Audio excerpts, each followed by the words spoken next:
Okay. Right. Ooh.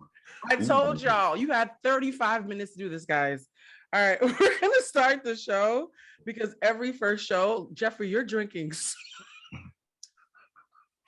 You know what? Let's play the intro. I'm Blue. I don't want to tell you how I literally have my little bar right here by my feet. So I will be refilling as we go along. Let's get as much of the show as we can up before Jeffrey's drinks kick in. Let's hit it. Let's play the intro music. This is hilarious. Do I need to cut my video? He told me to cut my video. You're fine, Jeffrey. The show's starting. You're so lucky you're pretty. I love you. Oh, I love you too, love. I love you too. Hey, everybody. Welcome to Humanized with Blue Telusma. I am your host, Blue Telusma, and as you can see, this is my good friend, Jeff. What up? Jeffery Smith. Jeffrey, you had to be my first guest because you are a fellow Taurus, and so I felt like you would feel like home, right? Tauruses feel like the human version of like macaroni and cheese, and I needed somebody that I was really comfortable with to have all the kinks and bobbles worked out for the first episode. So thank you for joining us. Of course, anytime. I think it's going to be funny for the folks who are watching on Patreon to see all of the behind the scenes stuff. If y'all could see where my associate producer Lamar is sitting on the floor in front of an ottoman. I love you, Lamar. Lamar's like, Lord, I'm getting paid for this, whatever. All right, so today's show is going to be fun because, Jeffrey, I'm in Los Angeles, but you are in Miami. I am in Miami, Florida right now. I.e. the scene of the crime for all of those who went to Rolling Loud. Get me out of here. Yeah, how was that? So I have to say, honestly, I didn't feel like it was a big festival going on, but that's because I'm downtown Miami. The festival is actually up in Miami Gardens area. So there's a lot going on up there. Because I was even saying to some friends, like, the city, it seems quiet for it to be a big 3-day music festival going on. So you're in downtown Miami. Is that a flex? Is Jeffrey saying he has money? You know, I'm too old to be on South Beach. Like, South Beach is for 27 and under. How old are you, Jeff? Oof. I just turned 35 this year. The fact that you said oof. Cause Blue, I don't know if I've been dealing with it good. Like, really, you're so pretty though. How are you not doing it well? My shoulder been hurting, my knee been hurting, and I am so sorry. Let me turn all sounds off of my devices. Please don't get booty calls during the first podcast. You know, it is after 9 o'clock here, so. Oh, you're right. So it's like 6 something on the West Coast, which means like 9 something. Ooh, I like that for you though. That means you're loose. Yeah, everybody. That's why I'm already drinking, because the sun is down and it's time to relax. I am drinking water. Cheers, Blue. I think it's bad luck to cheers with water, so it actually is. You know what? I'll cheers with some. You know what? I have some cannabis edibles. I'll cheers you with my edibles. There we go. I want to eat some, but I don't want to do that on the first episode. I want them to think I'm a nice lady first. Do it. So, because I'm in the state of Florida and it's not technically legal for recreation like in California, I took mine before we started recording. Oh, you know. Jeffrey, not technically legal is called illegal. Well, it's legal for medicinal purposes. He said it's not technically legal. Okay, let's get right into hot topics because let's go. A lot has happened. The first thing I want to talk to you about is Rolling Loud. You know, I work at the Grill during the daytime, and everywhere I look, there was headlines about your friend, the baby. Blue. I literally said Rolling Loud must have been boring because all weekend I didn't hear nothing. And today, when I woke up and got on Twitter, I see the baby trending. And I'm just like, oh, performance must have been great. What's happening? I don't know why I opened Twitter. Yeah, that was problematic. For those of you who don't know, the baby decided to go on a bit of a anti-gay, anti-HIV in 2021, like rants and said, you know, if you're not sucking a peen in the backyard. It was so specific. He said, can I use profanity out here? Yeah, go for it. He said, if you are not sucking dick in the parking lot. That is very specific. First of all, what's wrong with sucking dick in the parking lot? I feel like you don't know people's lives. Like somebody had a hard week and that's how they release. You see what I did there? What was the point of that? And why bring up HIV? That was bizarre. it was just so out of left field. Because I wasn't at the show, I'm like, what song did he perform as the lead into that rant? Like, Right. or what song was after the rant? Like, did it make sense for somebody? Because it didn't make sense for us. Well, he got hit by an Adidas. Somebody threw an Adidas at him. I saw he dodged it. He had good reflexes, but somebody threw it. I actually Blue. I actually tweeted today because again Twitter. I love Twitter. Quarantine made me get back on Twitter, but I actually tweeted. We know who threw the shoe at him, and I put a picture of Mama Joyce from Housewives when she was in that store throwing that shoe at Carmen. Well, he's lucky it was just a shoe because Party does not play when it comes to Megan. And speaking of Megan, after making the homophobic random anti-HIV stuff that he said, then he brought out somebody in a costume, and then Tory Lanez little ass jumped out. I'm so confused. And he also performed his verse from Megan's song Crybaby. This feels like such a pointed jab at Megan Thee Stallion. And my question is, why are they so mad? Like, if I shot somebody, allegedly, let me be responsible. If I allegedly shot somebody, why would I be so mad, right? And if I'm the friend of the person or the former friend of the person who got shot, why are they mad at her? Do you have any like theories about that? Because I do. So again, watching the clips and everything that are on social media and on Twitter and everything, when the baby was like, I got a surprise guest and, did the countdown, pulled the hat off the whatever, I had no idea who the fuck that was. Was still, I promise you, I was sitting there, I was squinting, and I was like, maybe it's a bad quality video. I'm zooming in and everything. I had no idea who it was. So I kept scrolling and people were like, oh, Tory Lanez. I canceled Tory Lanez after the whole shooting and everything happened. And so for the baby to do that is crazy because I'm always like, this is why I stopped saying I like people or giving them too much credit, because I was just this weekend saying I actually like the baby. I think it would be dope if him and Meg, because they have a good chemistry. They have a great chemistry. Yeah. I was literally just saying how it would be dope if they did some type of like EP or even an album together, like him and her. It would be great. And then to see what he did Sunday, it was Sunday night, right? Yeah, I don't know. Nobody talked about Rolling Loud at all this weekend, which tells me exactly probably so wasn't that popping over the weekend, whatever day it was. I was just like, what? Yeah, it just all seemed like little dick energy to me. I don't get it. Listen, I stand with the women, protect the stallion. I just got back on Twitter. Y'all not finna cancel me. I just got back. What's so interesting though? I looked at the crowd because the only thing I saw from Rolling Loud pre this Fragile Masculinity duet that happened was a screen grab of Lotto, who I love, Big Lotto. Say it with your chest. Big Lotto. Right? And when they scanned and they showed the audience, it seemed like 1 trillion people were all squished together like sardines. And my first thought was, does COVID know about this? Because is the pandemic over and nobody told us? Because I don't understand how you could be around that many people in Miami and not feel like, ooh, I might go back home with the ick. You know what I mean?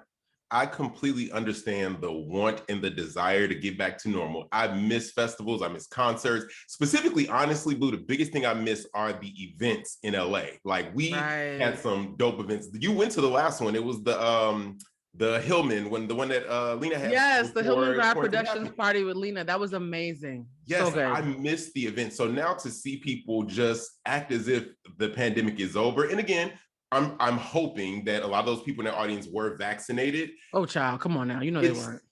I mean, it's just like, I don't know. I couldn't do it. I could not do it. Are you vaccinated? Oh, I don't want to answer that on, because it's such a... Let me tell you something, right? And this is why I asked that question, because I'm an interesting hybrid where I did not want to get vaccinated. And I think we have to be honest about why Black people in particular do have PTSD around government sanctioned vaccinations. Right. It wasn't until Antonio, Antonio. I've known Antonio for over 20 years. Yeah, he literally called me. Yeah, we love Antonio. He literally called me and said, I know you want to see your mother and that this is the only way you'll be able to see her. I booked you an appointment. You're going with me tomorrow. See you at 9:30. If he had not done that, I would not have been vaccinated. I don't regret it, but it took all of that. Somebody literally had to hold me by the hand and schedule it for me to even get vaccinated. Here's the thing that makes me nervous though, because I actually think that there's an argument to get vaccinated, obviously, and there's also an argument to be nervous, right? Both arguments can coexist. Yes. What I get nervous about is when people who are not vaccinated say, oh, my cousin is vaccinated, she still got COVID, so never mind. I'm just like, but hold on though. Vaccinations are like condoms. Just because your homegirl got knocked up despite wearing a condom doesn't necessarily negate the need for a condom. So if you want a raw dog, you are free to shoot up the club, but let's not act like condoms will have a purpose. So for me, I'm getting a little bit nervous about the rhetoric from both sides. Yeah. I don't like folks who are forcing people to get vaccinated, but I also don't like the people who are not vaccinated who are acting like there's no reason why we should either. Like, you're both making me a little nervous. I mean, what I will say, and you know, every again, like I said, both sides, people have opinions. I am not an anti-vaxxer. I am not at all an anti-vaxxer. I believe in science. Have I been vaccinated yet? No, I have not. But not because I'm like scared the government trying to kill Black people, you know, all the other foolishness that everybody is saying. For me, honestly, because it is science, I just did feel like I wanted to allow the vaccine to get out there to see, you know, if it had to be any, because, you know, they had to recall the Johnson & Johnson one for a short minute. And then they also did a short recall on, I can't remember if it was Pfizer or Moderna, but they did on one of those. And for me, it's kind of just like, you know, whenever Apple releases an iPhone. Exactly. That's exactly what I used to say. It's always I don't want the first iPhone. I don't want the right, Blue. It's always something wrong with it. And what happens? They take it back, they fix it, and then they give it back. So honestly, I did say top of the year that I will be first in line. Cause I just wanted to honestly just give it a chance to get the kinks out, but I am not an anti-vaxxer. And what I do is, you know, I just do my best to get tested as regularly as possible. When I travel, I get tested. When I come back home, I get tested. So I've had that damn stick up my nose like more times than I would like to count. I mean, I hate to say it, but when I got the COVID test, I didn't feel it because I don't have a gag reflex. So the stick never, Jeffrey, no, that was not meant to. Humanized.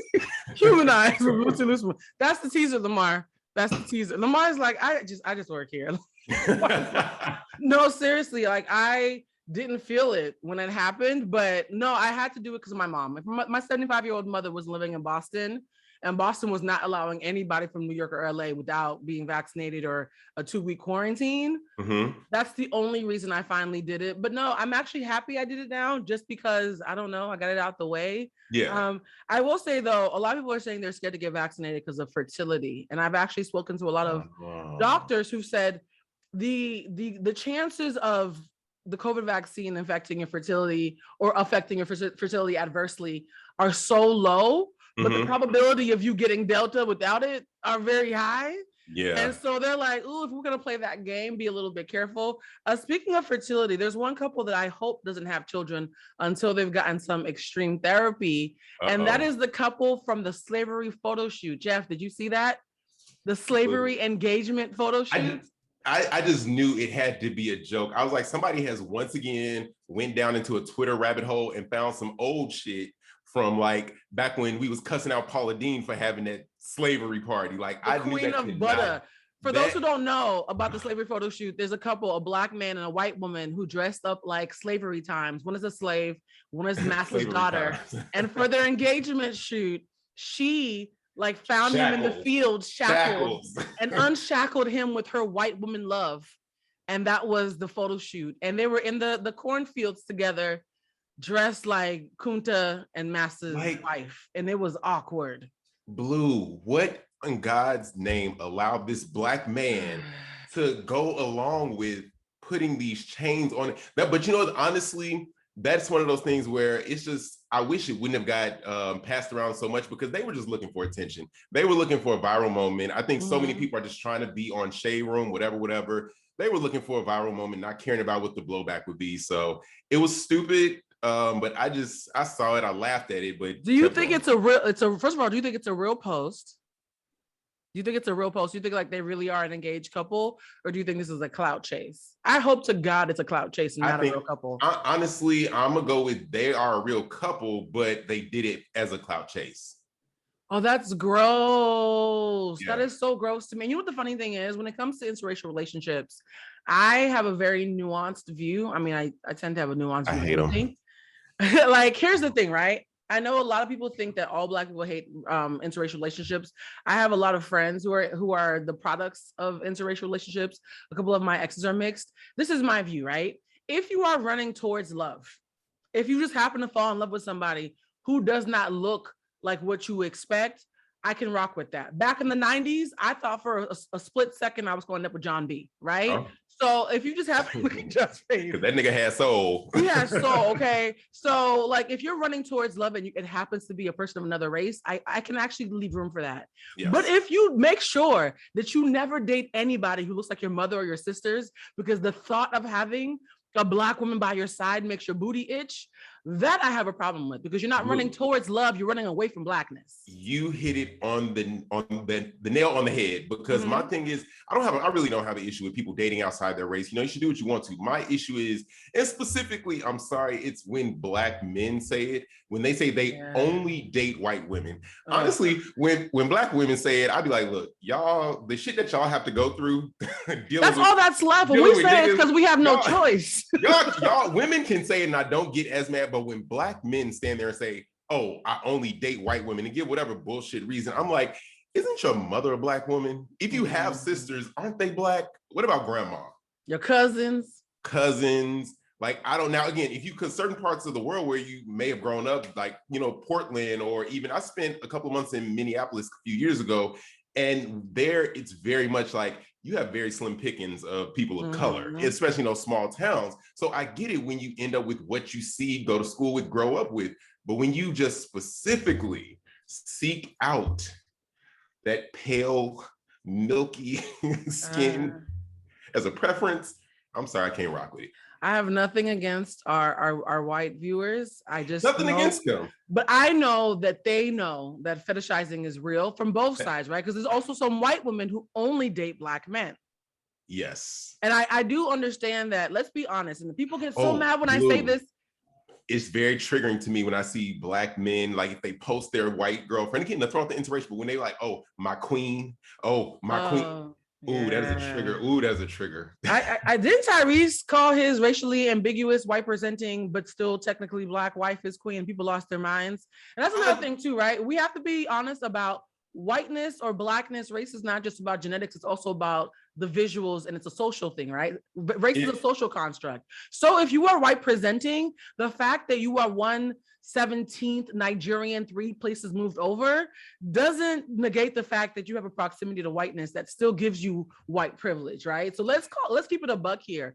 And for me, I'm gonna be honest with y'all, if we ever think about the 70s and what visual denotes the 70s, we think of the bell bottoms and the pin straight hair, or the curly afros. Or the glam, right? Or disco. When we think about 80, we think about, you know, the big shoulder pads.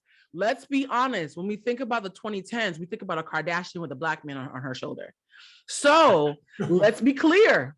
When our kids look back at the 2010s, they're going to be dressing in Hervé Leger bodycon dresses with a Reggie Bush / Kanye West / Nick Cannon / Ray J, who else you been with, person next to them. And that's the look of the 2010s. And so I think it's been a little bit dangerous that we're now turning Black men into accessories, even though they seem to like it. And also too, Jeff, like, have you ever heard of something called the desirability hierarchy? I have not. Break it down for me. Let's go. I'm ready. There's a food chain for everything in life, right? Like we know how in India they have a caste system, like rich and poor.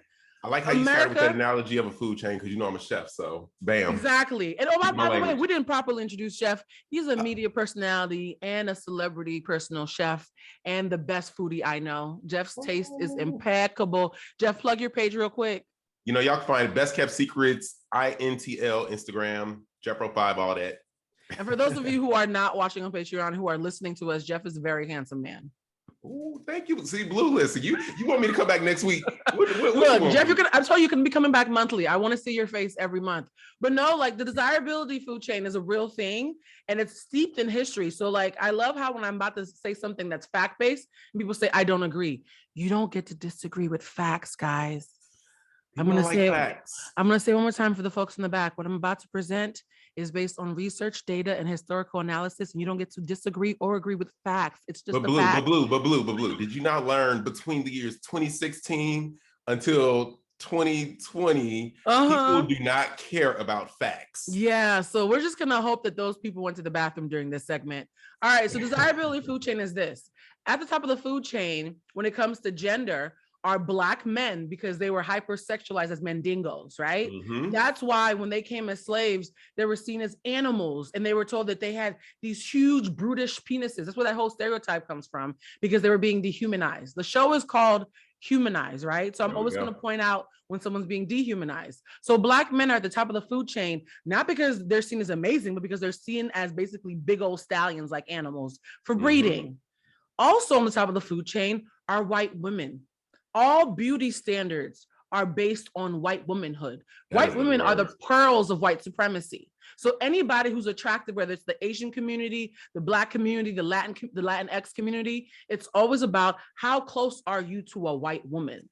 Question for you though, Blue. Not to interrupt your point, but because I don't want to forget this though. So back then, all the way back then, where white women were that standard and everything of beauty, when at what point did it flip? Because now all of them want to look like you. No, so here's the thing, it didn't flip. So wait for the plot twist. Okay. Because Black men were the top of the food chain for their coolness and their representation of Black culture, being, because we are the sauce. Let's be honest. Even my white friends agree that Black people are the sauce, right? Because Black men and their semen represented virility and the coolness of Black culture.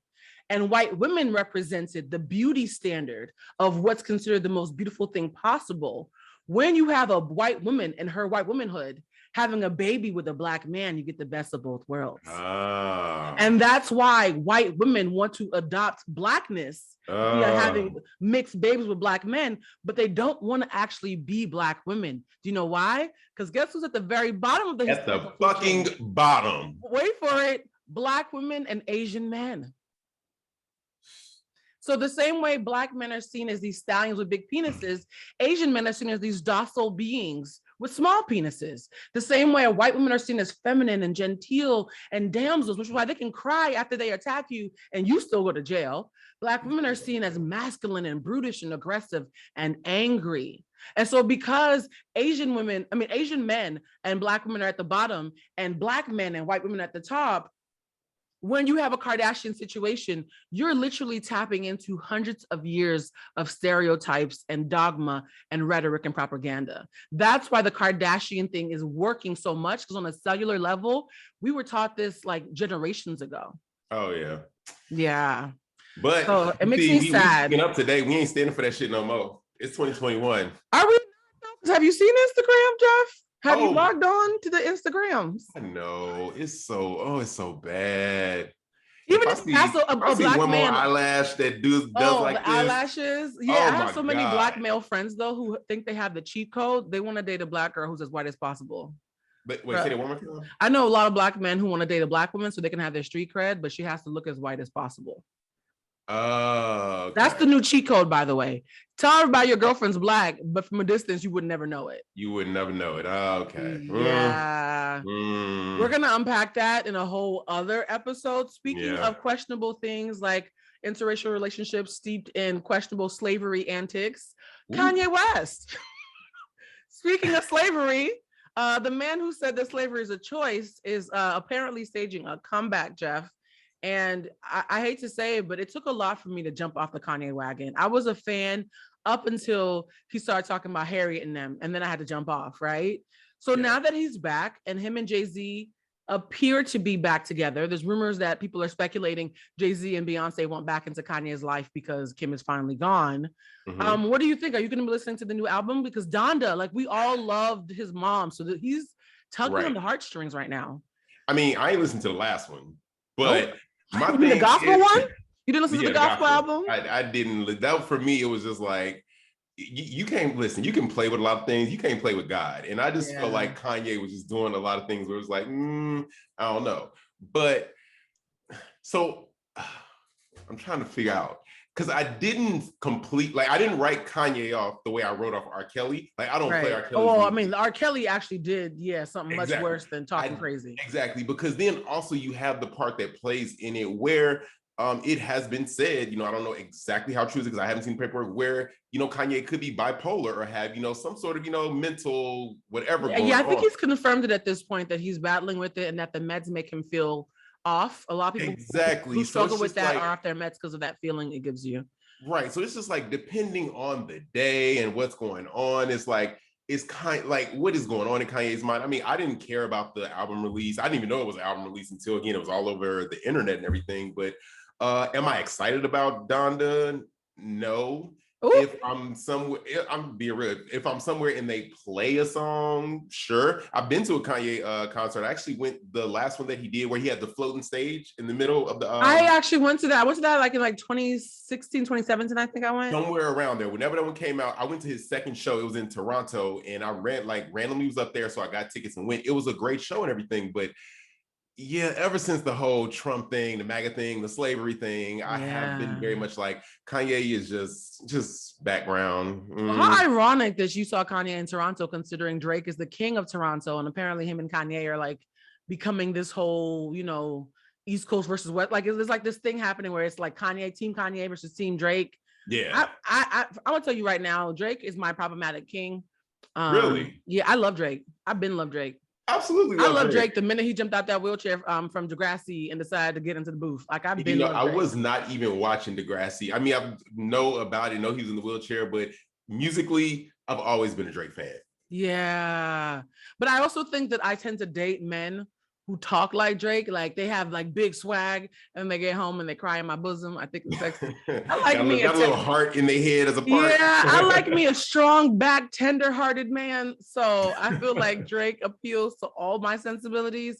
But what's interesting about Kanye is that, like, I wonder if there's any credence to people who've been writing think pieces lately about why are we forgiving Kanye but not forgiving Chrisette Michele? I thought they did forgive Chrisette. Oh no, Chrisette hasn't Michelle'd in a while. Where have you seen her? I'm gonna be very honest. Chrisette kind of was, even before the Trump inauguration thing, Chrisette's last album that I remember, I think it was called Let Freedom Ring, wasn't exactly that great. Ooh. The first two. Jeff said you weren't even subscribed to be canceled. Damn. I didn't look, Blue. I did not even know why they had Chrisette singing at the damn thing, because I was like, she ain't exactly top of the charts, but maybe. Oh, they were having problems booking people. They said the Trump administration couldn't find anybody to book from the Black community. So there goes. Oh man. Still though, who in that cabinet thought of Chris Michelle? Who the fuck knows Chrisette Michele in the Trump cabinet? I need to know who is listening to that kind of soul music where they say, you know what it'd be? Chrisette Michele. Yeah, it was probably some random intern who was like, look, we can't get anybody else. And you know what the crazy thing about Chrisette Michele is? She's a perfect example of what happens when everything seems to be going fine, and then suddenly life throws a brick at your head. Yeah. And that is actually the topic of today's show. You like that segue? You like that? From like Chrisette that. To disappointment? Like I didn't even think about that until just now. That wasn't pre-canned. But no, like the whole topic of this show, Jeff and I talked to you about being on here, I wanted you to be, because the episode was going to be called The Power of the Pivot, right? I have often said that failure is my greatest teacher. I have failed a lot. I have fallen on my face a lot. What's that old saying? Fall 8 times. How much do you want me to drink, Blue? Right. I think I might need something stronger than water for this part. These failures. Lamar, we got some Casamigos. Can you give me some Casamigos?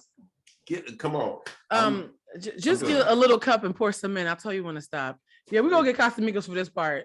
But yeah, no, like the power of the pivot, right? Because the pivot is what you do when life throws you just a bunch of bricks in your face, and you basically have to go, oop, that's not going to work, and pivot to someone else. And I want to give the audience a very quick history lesson on me and Jeff, the history of Blue and Jeff, right? The way we met. Jeff, we're going to go there, Jeff. Yes, we're going there.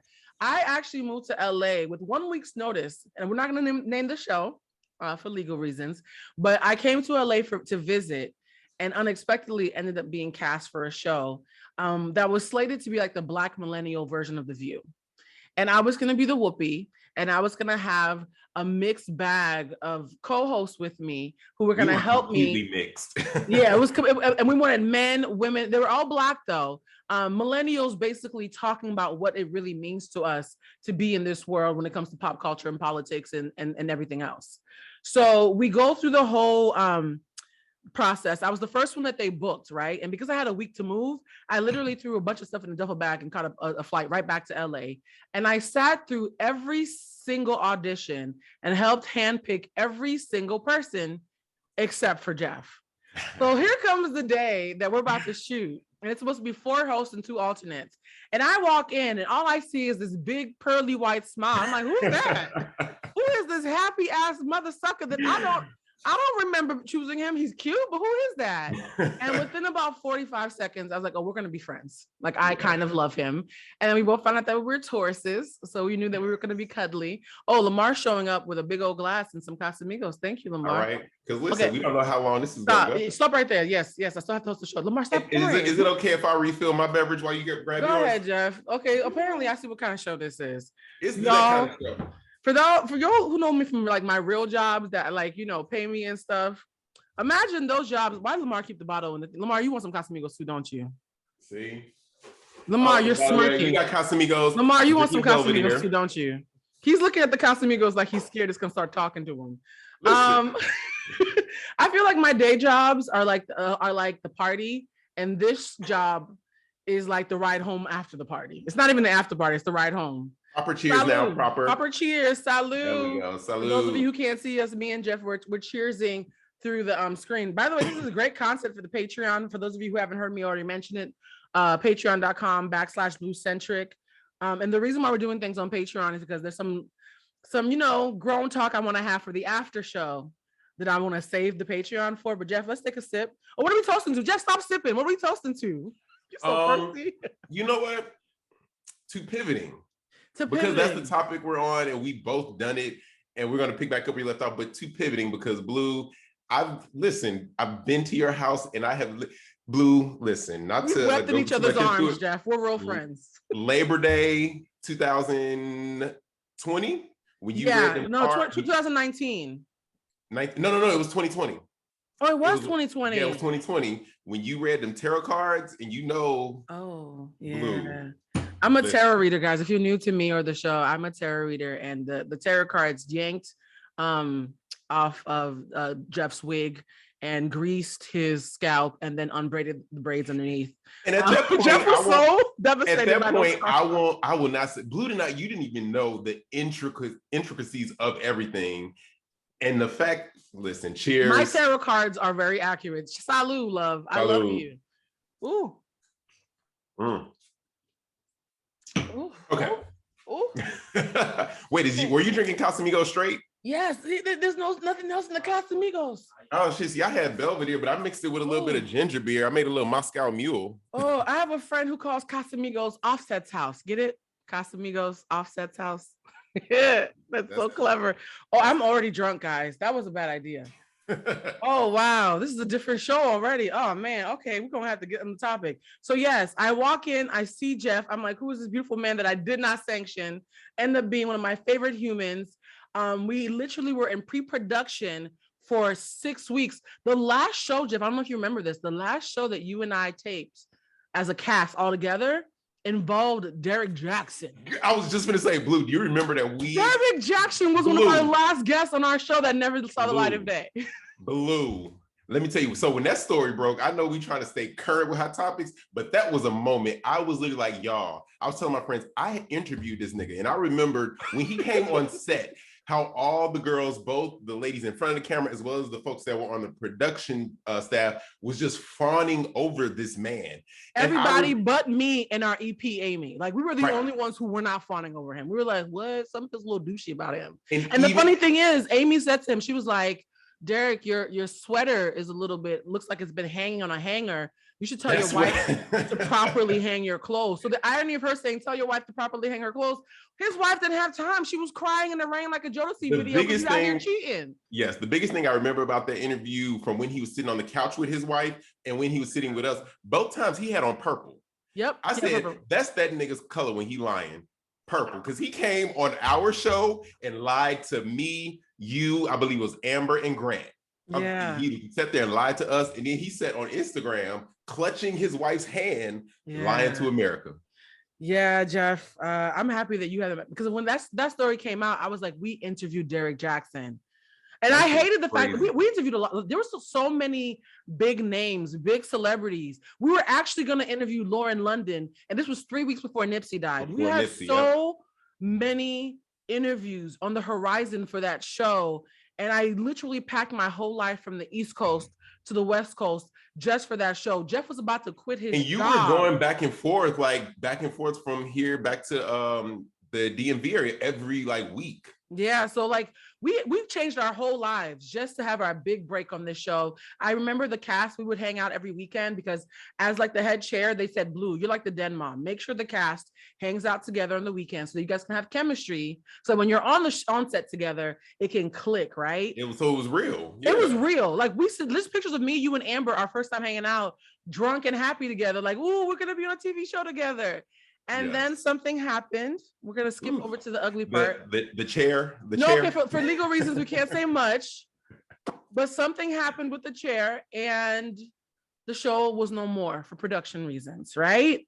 And there's something so painful about doing everything right, doing everything perfect within your power, exceeding expectation within your power, and then having something completely outside of your power take your dream away. And just like that, our show the plug was pulled. That's why they always say in Hollywood, listen, you don't tell nobody you own anything until it airs, because you might get cast, you might get a contract. We had contracts, you get contracts and everything, but until that thing is aired, it can be snatched. So listen, I was living in a 400 square foot studio on Melrose Avenue, paying $4,000 a month.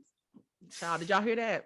$4,000 a month for 400 square feet. Sheesh. Just because I wanted to move to LA and follow my dream. And by the time my birthday came, the dream was gone.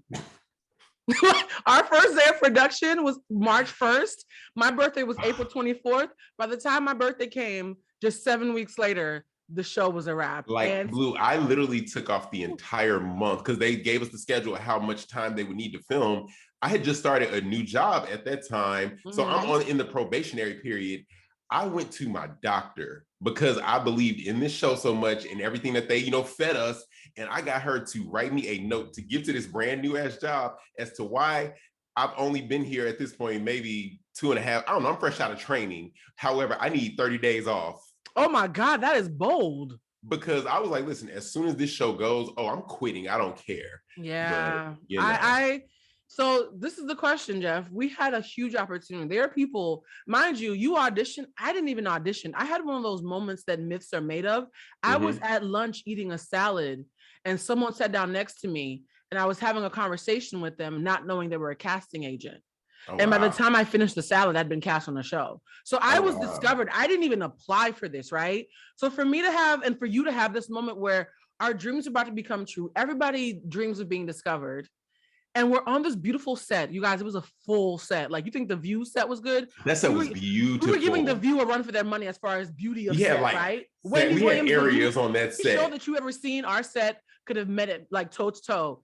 Each personality had an area that was designated for them. And then it was gone. So the question is, Jeff, and be very candid, this is a safer space.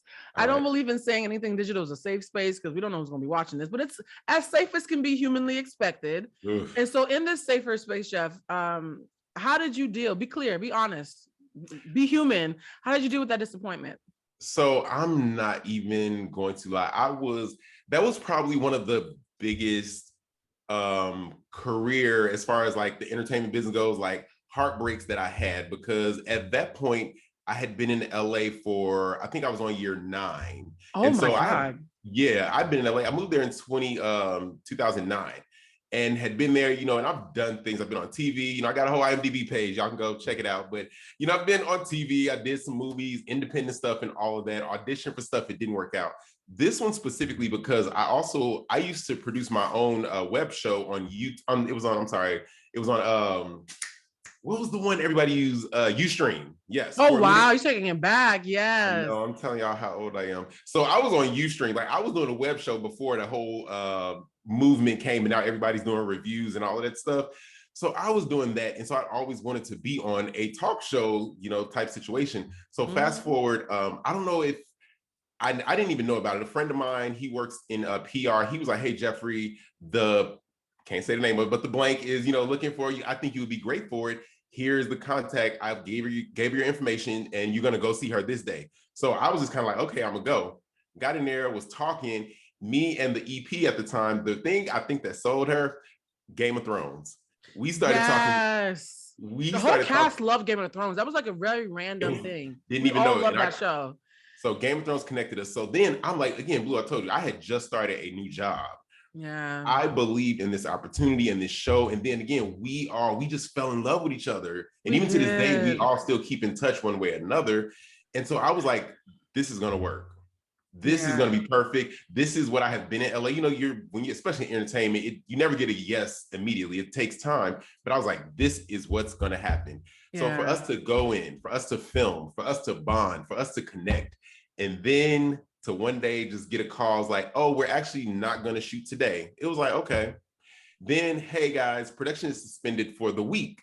And it's like a little weird, but okay. But then to get that notice, so show's not happening, Blue, I was like, it was very heartbreaking, honestly. It was one of the hardest no's that I had ever gotten professionally involving like entertainment and everything. What did it trigger in you? Say it again? What did it trigger in you?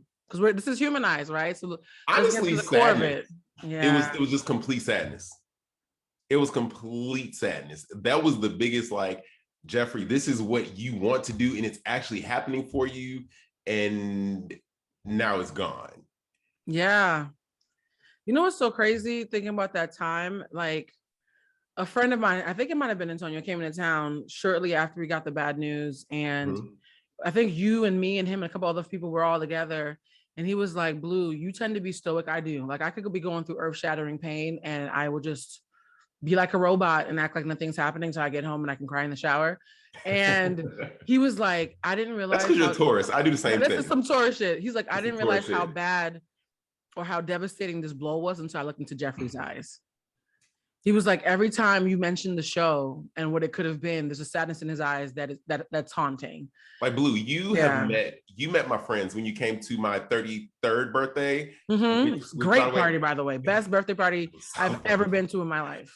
Like, Blue, that's what I'm saying. Like, I met you and immediately was like, because everybody that I had do that whole cooking experiment, those were people that were actual friends. Not like, oh, this is a little cool homie, somebody I know. They were friends. And Blue, I connected with you so much in that short time that we knew each other. I had to include you in it. So you've seen my friends. You see how my friends show up, support, and show out. So when they knew, so they had been there the whole time I was doing my little janky production in my house with my web show and everything. So for them to see me actually get that opportunity, everybody just knew. It's like, Jeffrey, you have worked for this. You have worked for this. And then for me to have to be like, y'all, they canceled this show. Ooh, not even like we got, but Blue, the trip it wasn't even like we got canceled because we weren't popular, we weren't good, the ratings were bad. We didn't even get a chance to let America see us for what we could have done. And the crazy thing is, the day that they, that incident happened that made the production stop, the EP had walked up to me and said, the head of the studio, you know who I'm talking about, saw the dailies. He thinks it's amazing. We're going to have a run right through the summer. The show's going to be big. Yes. So the fact that we had just got our green light, and you know how you're waiting for the other shoe to drop so you can finally like breathe easy? We had just been told to breathe easy, and it was yanked from us. You know what's crazy? Today, the day that we're shooting this episode is the Monday after Rolling Loud. It's also the Monday that Issa Rae announced that she got married. I actually heard about this a couple of weeks ago because I just know a lot of people on the show, and it was very hush-hush. And I love how Issa is very good about keeping her private business private. Yes. Fellow Earth sign, she's a Capricorn.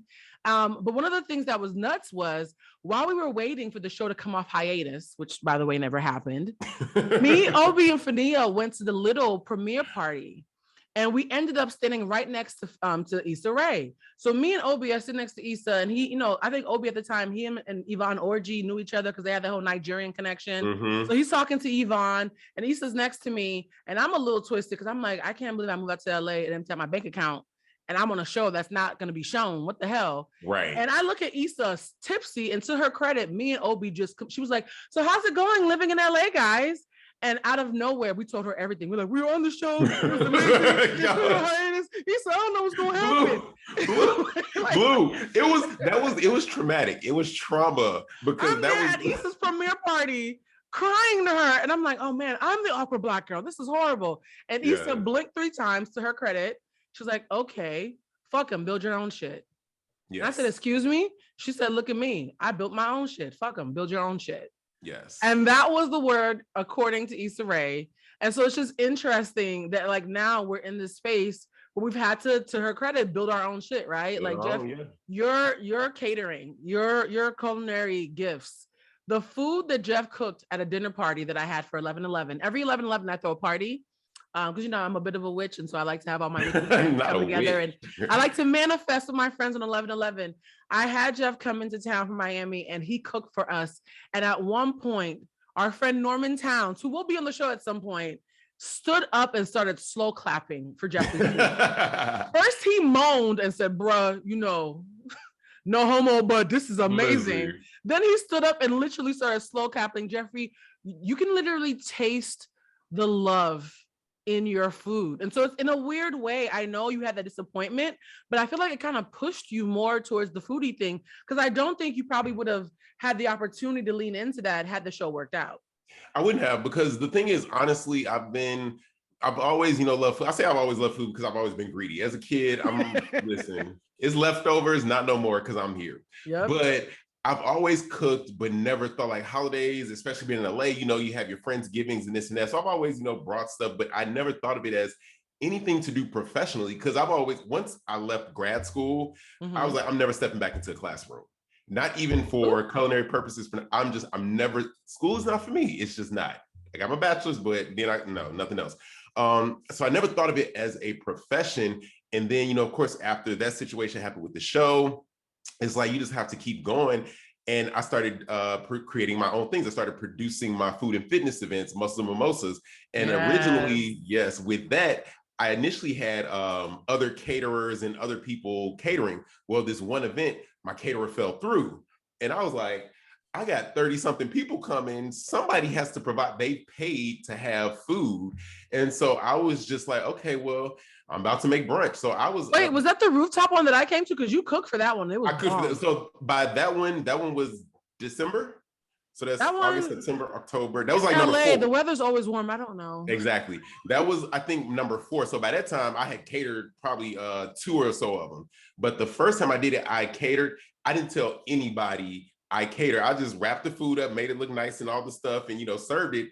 And people were saying, who made this food? Honestly, I thought they were saying who made, how people say who made the potato salad? Right. I thought it was who made this food, because I want my money back. I'm gonna throw up. Even though again, I have cooked for friends so many times, but I never thought about it. So I was really scared to tell people I cooked it. And then finally I was just like, yeah, I cooked it. And everybody started saying how good it was and how good it was. And so I was like, okay, well, let me try to do something else. So I did another event, and then somebody asked me to cater a birthday for them. And then from that, they referred me, and I was catering an executive's from Walmart, an executive from Walmart. They were doing a midnight brunch in LA during, I forget which award show it was, but they wanted me to cater their midnight brunch. And that's sexy. I like that. Yeah, and these are like professional people, and they loved the food. And so then I just like kept going. And then when quarantine happened, I had time to do nothing but cook. And I think that the night that you cooked for me, you said that you had cooked for somebody else the night before. When I came to LA, I did, yep. I was like, Jeff, I thought you came here for me. You were like, yeah, I got other gigs, honey. Like, I'm in demand. I was like, okay. That's the beauty of the pivot, though, right? Like, you had this moment where it was a soul-crushing disappointment for all of us. Then you pivoted into something that you had kind of loved anyways. You know what's so crazy? When I think about the power of the pivot, I also think about this show, because after our show, which, by the way, I'm thinking at some point in Humanized, I'm going to have all the cast everybody come back for a reunion. You have a little reunion. A little reunion special. People are gonna be like, we don't know any of y'all. What are you I was gonna say, people are gonna be like, we don't know who y'all are. For what? The show never happened. Okay. It's one of those things where it's gonna mean more to us than it will to the yeah, we're gonna be crying like we're like the cast of Friends. They're like, we don't know any of you people. What are you doing a reunion for? Who the fuck are y'all? When that happened, though, I kind of was like, okay, well, I still have my day job. I'm just going to focus on that. And I was like, Obi was like, no, Blue, you have to have a show. So in August of that year, 2019, I was like, I'm going to do Humanized. And right before I was about to start this show, I get cast on I'm Here for the Food with Melissa Ford. Mm-hmm. Right before that. So I had a choice. Either I turn her down or I take the opportunity and put Humanized in the back burner. So I was like, you know what? I didn't apply for this opportunity, even though she likes to tell the stories. If she found me on Craigslist, she didn't. She was at Is the that celebrity the story? child. There's so many stories. I don't think she can keep them straight. But like the real story was I was at, this is my show, y'all, where I get to finally tell the truth in my terms. I was at IKEA minding my business when Angie, the creator of the Shade Room, who's my friend already, so you didn't find me on Craigslist, called me and said, hey, Blue, I was at Jason Lee's birthday party and Melissa Ford was there and she was crying about how she wanted to do a show, but she couldn't find the right female co-host. And I immediately thought of you. Do you want to go and see if it's a good fit? And I said, Angie, I'm at IKEA. That's how much I was impressed, y'all. I was like, I'm looking at these pillows. I want some candles. She was like, no, it's tomorrow. You can go tomorrow. I was like, all right, fine, whatever.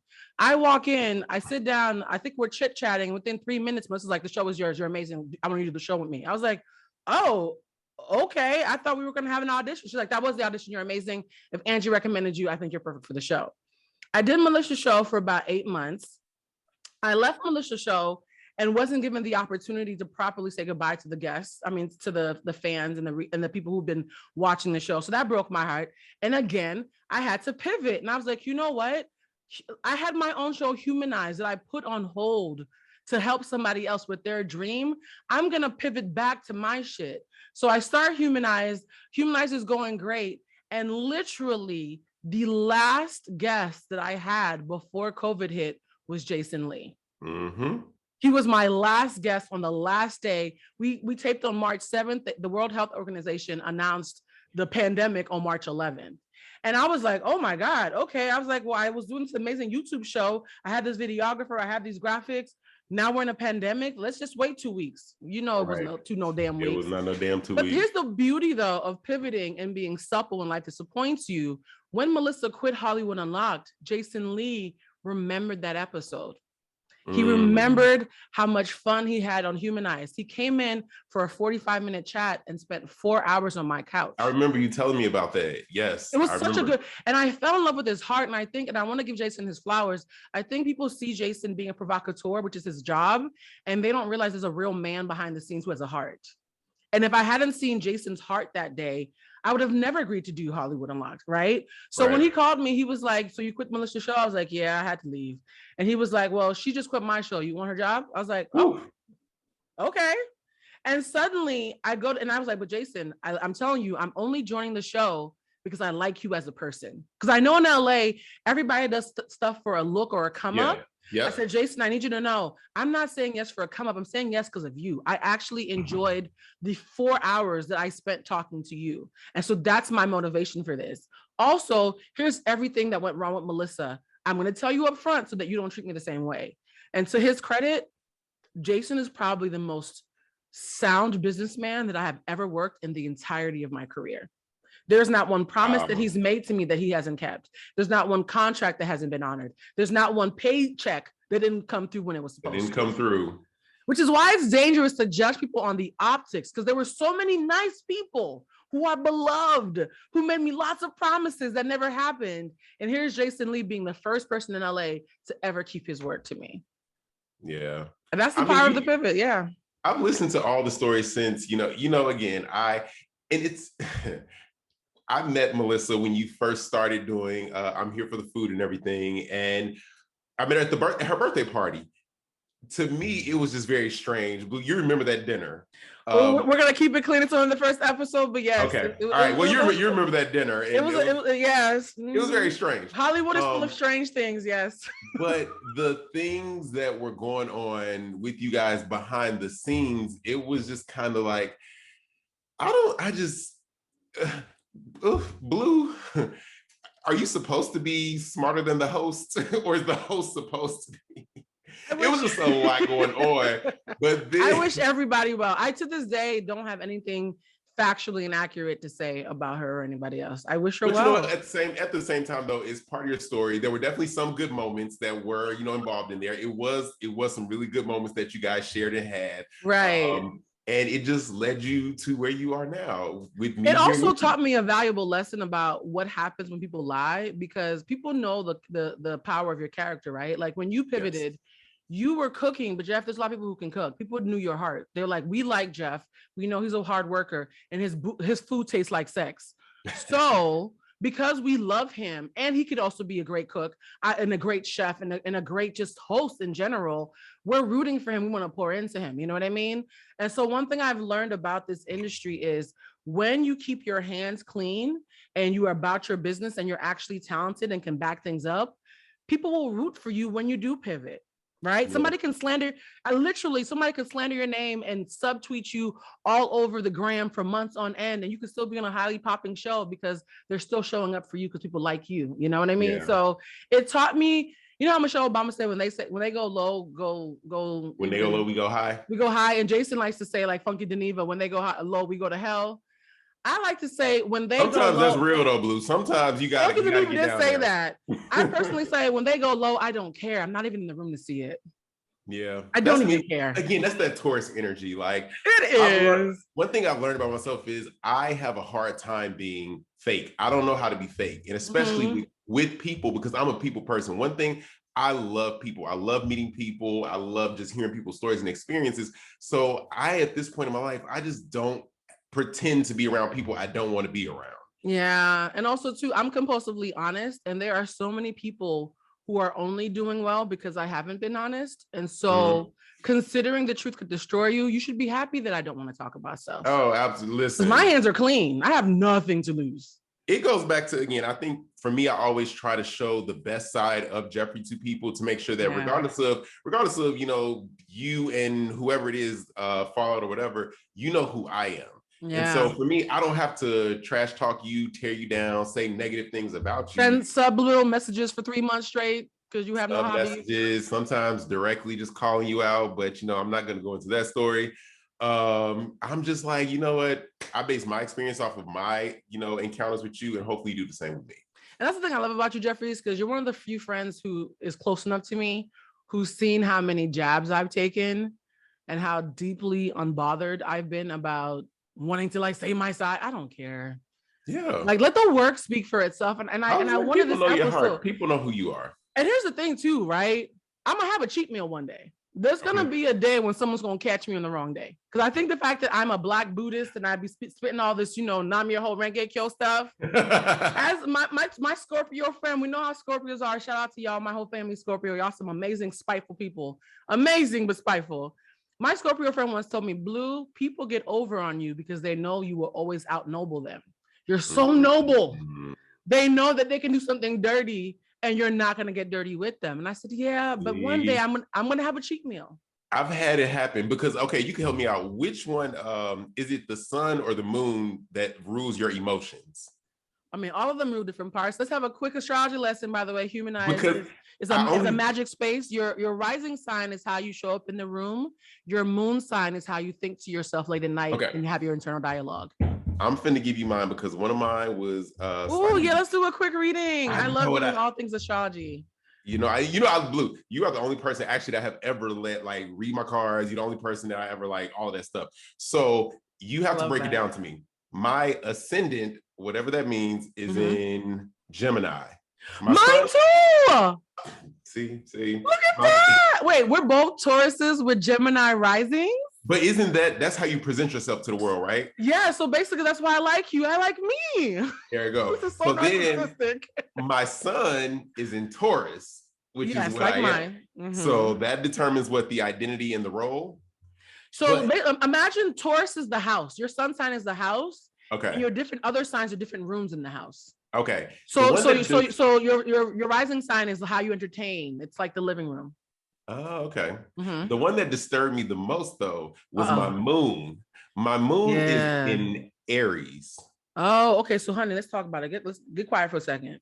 So my experience. Pause for a second. Your moon is in Aries. You gave me some news that I don't think you fully understand what you just said. What is your Mars sign, love? What's your Mars? I want to see how volatile this is about to get. My Mars is in Capricorn. I don't know a lot about Capricorn. Okay, pause. No, yes, okay.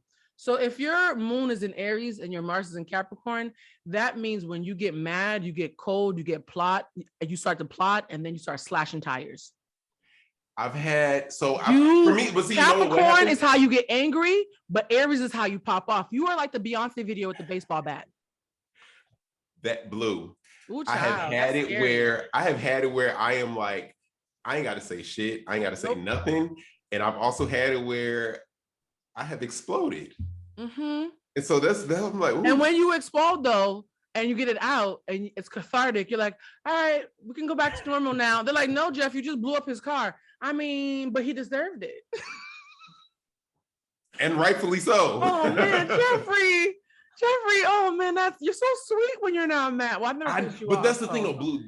What it takes for me to get mad, it takes astronomical amount of pressure for me to actually pop off. Like I have sat through so much shit where I'm just like, because I'm not gonna argue. One thing about me is I just always say I'm never gonna embarrass myself in public if I can help it. Mm-hmm. So I can count back. I think there have been 3 times where I have embarrassed myself in public.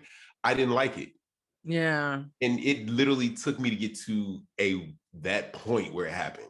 Pull up your chart real quick. What's your Venus? Because your Venus is actually how you date. My Venus is in Gemini. Me too. Okay, Jeff.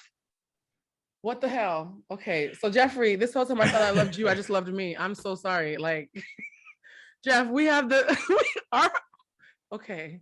I'm basically you after therapy.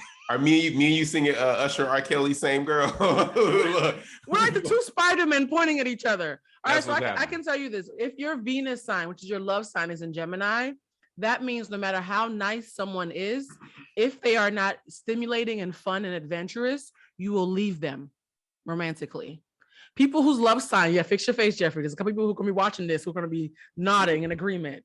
If you are someone with a Venus in Gemini, anybody listening to this who's doing their chart after listening to this, if your Venus is in Gemini, no matter how nice the person is, if they do not want to have fun with you, you will leave them. Gemini likes to love through stimuli, which means I can be faithful if you like to keep up with me, but if you don't, you will get left.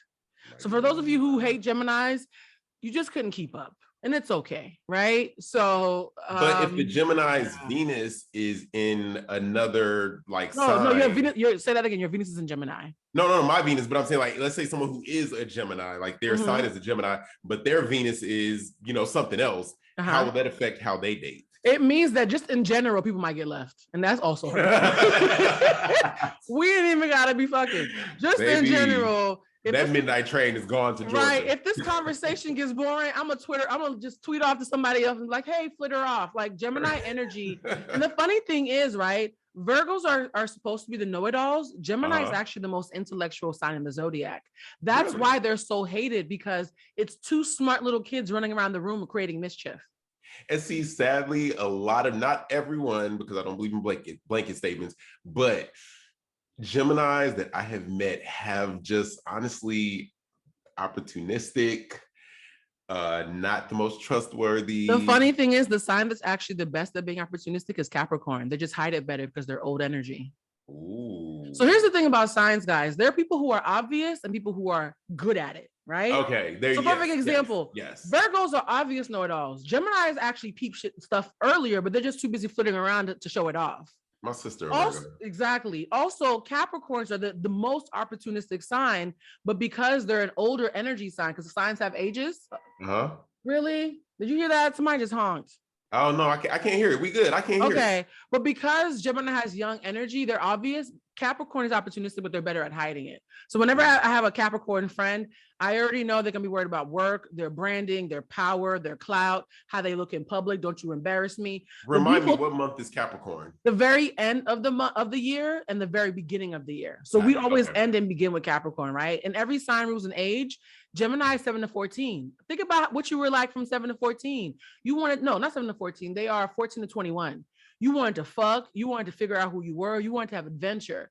So Geminis are stuck at that age of around like 18, 19 years old, where life is just a fun freshman year party for them. Capricorn is ruled by like the age of like 67. They want to know. I have a 25-year-old Capricorn friend who was talking about her assets the other day. I said, your frontal lobe hasn't even congealed yet. Why are you worried about this? Like, your brain is still mushy. So Capricorns are like Benjamin Button. They're born old, and as they get older and start checking things off, they start to calm down and become they want to have fun a little later on. Okay. All my 35-year-old and up Cap friends are wild. They're making up for lost. I'm like, why didn't you tell me twerking was this fun? But a Capricorn like 24, child, where's my checkbook? I gotta balance it. That was so not me. This Taurus energy at 24, that was not me at all. Honey, you're a Taurus with double Gemini energy. You were literally me. We could have done some damage, my love. See, that's why we were not supposed to meet until we did meet, Blue. Yeah, because I'm pregnant by somebody and you would have been the... Listen. You would have been I'd have been like, all right, well, we gonna figure it out. Yeah, I was wild in my 20s. I want you to come back, Jeff, when we do a show about our whole phases. Wait, I'm so speaking it's supposed to be like past tense. I was about to say, see, Jeff, get out my mind. I was about to say some of us is past tense, some of it is pending. But that's gonna be a whole other episode. I love how this conversation went down because I want folks to know that not sometimes, let me not be like that. All the time, when you have a disappointment, that's just the universe creating space for something better. I always say, whenever I lose a blessing dramatically, that is proof that I was taking too long to get out of my own way, or somebody else was taking too long to get out of my way, and God stepped in and pushed them out my way. So dramatic endings to me are always this, like, I get very calm when I dramatically lose a friendship or dramatically lose a job, because I'm like, whatever is waiting for me wants me so bad, it pushed you out the way like Bone Crusher. Okay, so tell me, I hate dramatic endings because the biggest thing with me being, again, I take it back to being in LA. I came to LA in 2009. I didn't know a soul, no family in LA, no friend, no pre-existing friends, nothing at all. So the friendships that I built over this time are extremely important to me. So I hate losing a friend. So if I fall out with somebody in a dramatic way, it just crushes me because I don't lose friends. So it's like, but how do you end it though, Jeff? Because when I lose a friend, I literally send them a letter saying, I love you. I've thought about this and I recognize that we can't move forward. And I just want you to be clear about why I'm ending our friendship so that you never have to wonder. I sent one of those emails like 2 months ago. I literally send emails of clarity to all my friends when we break up. I will say outside of one person, I generally try to give that person time because I think a lot of times you need time, space, sort of reevaluate what happened, your side, their side. And then at a certain point, I will reach out. Like I had one of my oldest friends from college, when they moved out to LA, we kind of fell out and we actually didn't speak for about a 2-year period. And then finally, I was just like, this has been enough. And I'm never like, oh, I'm tired of being the bigger person or anything, but I just like reached out. Am I delayed, Blue? I feel like No, you're not delayed, love. Okay. And then I just reach out. Like I'm the one, like eventually I will reach out. There's literally I only have one. I won't. Anybody who's waiting on me, don't do that. I won't reach out. Really? Yeah, no, there's only one person I'll never reach out to, but I have literally just been like, you know what, I'll give it time, see what happens. And if this time passes and I'm still thinking about you, then you know what, it's at least worth the conversation. Now, if we're going to continue to be friends, we'll see, but it's But here's the thing though, Jeff, like you're a normal person who's going through life normally. I am an emotional intelligence coach. So it's almost like having a therapist break up with you, right? Like by the time that I'm sending you a form letter about disengaging with you to safeguard my emotional health, that's not a light disengagement. You see what I'm saying? So it takes so much for me to even disengage. By the time I'm disengaged with you, I have nothing left to say to this version of you. So you now, literally have to come back to me as somebody else for me to even have new conversation. You can't even come back to me as somebody else. Again, I have one person where I am at that I've never been at that in my life where you just described. I only end friendships when it's that bad. Otherwise I fight for it. Yes. And that is where I am specifically in this one former friend. Right. And I was like, there's nothing. But then also you ever look at the Red Table Talk? Of course, like this show is supposed to be the teal couch, although Right, so there my was couch is in the the other room. couch. I love it. And yes, that is Blue's real living room behind her. And so I was literally watching an episode dealing with narcissists, and she had the doctor on there. I can't remember. Yes, that was a great episode, by the A way. great episode. The former friend is a narcissist, and the one thing that doctor said, everything that she said in the interview, the one thing she said is that a narcissist cannot change. Yep. They have to literally think about every word that comes out of their mouth because they are always reverting back to what they know. And I am just like, damn. So this one time, but not everybody you wake up with is a narcissist, and I think what makes me sad this was a narcissist. Yeah, no, yours probably was. A lot of folks have gotten into this good vibes only bullshit, and this is one of the things I hate. Good vibes only is such a low vibrational mantra because bad vibes, uncomfortable vibes, icky vibes have something to teach you as well. So there are some folks who are so intolerant to adversity that anybody who annoys them is called toxic narcissist. Yes. Not everybody who pisses you off is a narcissist, right? So that term has been so oversaturated and so overused. Yes, a narcissist can't change, but your homegirl who got on your nerves for 3 weeks straight probably isn't a narcissist. That ain't a narcissist. No, it's just annoying, right? So yes, for a real narcissist, they can't change, but there's regular people who are just annoying as hell. Yeah, that's true. No, I'm talking about a legit, like actual. Ooh. I've tried to call it something else, but no, it just is what it is. Like textbook. Like, damn, you look at the narcissist and there was his face.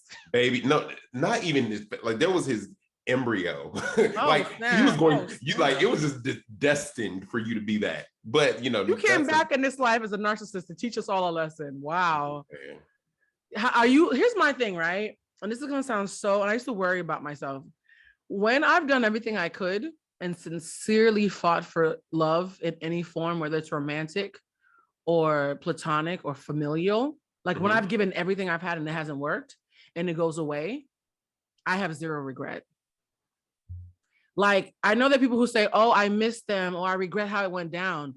If the best of me couldn't keep it, I don't think it belongs to me, so I can't miss it. Is that like a lot of people think that's cold, but there's a piece that comes from me when I know I've done everything in my power and you just weren't meant to be kindred right now.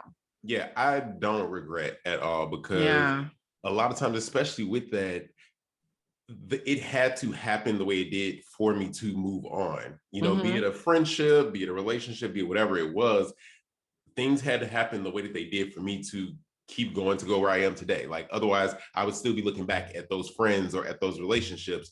And so unfortunately, even though, shitty, I look at everything as a learning lesson. Yeah, no, I think also we're earth signs though. I feel like if we had a Libra, because they're indecisive as hell and take everybody back, or a Gemini or somebody else up here, they'd be like, no, well, sometimes people change after a weekend. Like, so as far as astrology is concerned, I think two earth signs talking about, you can stay gone. It's completely, we're being textbook right now, Jeffrey. I would love to have some of my Libra friends roll up in here.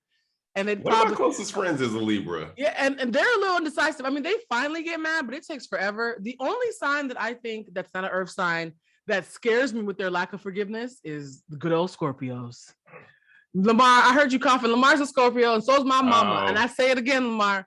No, let me tell you, my whole family Scorpios, you're dead to them. Like, me and Jeff are talking about, I'm going to send you off with love. I hope you get a therapist. Scorpios are like, die, ho. Like, I don't know what the hell that's about. I think it might vary depending on where those other like house signs are, like where they are, it varies because an unevolved Scorpio will watch you burn and not even pee on you to kill the flames. This is the thing. Whenever I hear Scorpio, the first person that comes to mind is my friend James Bland. I don't know if you know, you've definitely met James. I feel like I've met James. My super tall friend. Yes, I have met him. Yeah. Everybody else know where James is. When I tell you that this is one of God's angels on this. Oh no, he's one of them freaking Scorpios that got a bunch of cancer and stuff in his chart. Don't do anomaly. No, like Blue. Show me his chart. Send me James's chart after. I will find out his chart. I will find a bunch of daffodils and Pisces. I'm telling you, listen, I know other shit in there. I know you are connected and you can read the cards. You know it all. Send me his chart, honey. Send me his chart. James Bland is one of my friends that I will fight to the death for. He is one of those friends I will literally fight and defend to the death for because he really is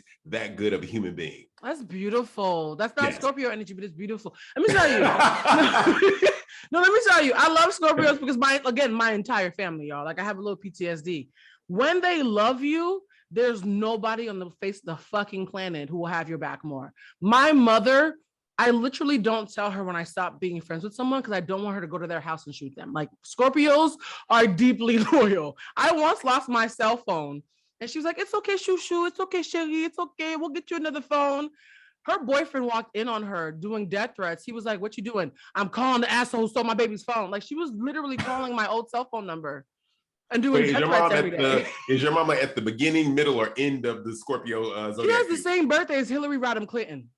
I don't know Hillary's birthday. Girl, that's a white woman. No, but I'm just telling you the gangster. You know how gangster Hillary is. Hillary is gangsters. Child. Hillary almost became president if it wasn't for the, Trump and the Russians. Anyways, my mother's birthday is at the October 26th. For them pantsuits. What'd you say? October 26th. Yes. Ooh. So she is in there. Like she's not on the cusp. She's not fading out. She's a Scorpio, right. Scorpio. And see, James' birthday is November. His birthday is November 15th.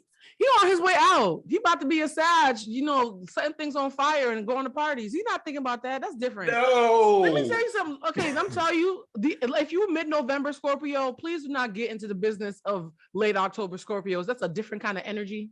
It's a very different kind of energy. Signs fade in and they fade out. I do want to see his chart. The next time you come back, bring me his chart. Lamar, remind me that when Jeff comes back. I will. I'm going to find out his chart. I'm going to call him after this. I'm going to prove my point that there's something tender in there that's not Scorpio. He is the best Scorpio I've ever met in my life. Well, I can't say that because I love my family. But yes, they're the best Scorpios by default. I guess, love you, mama. You never see this, but whatever.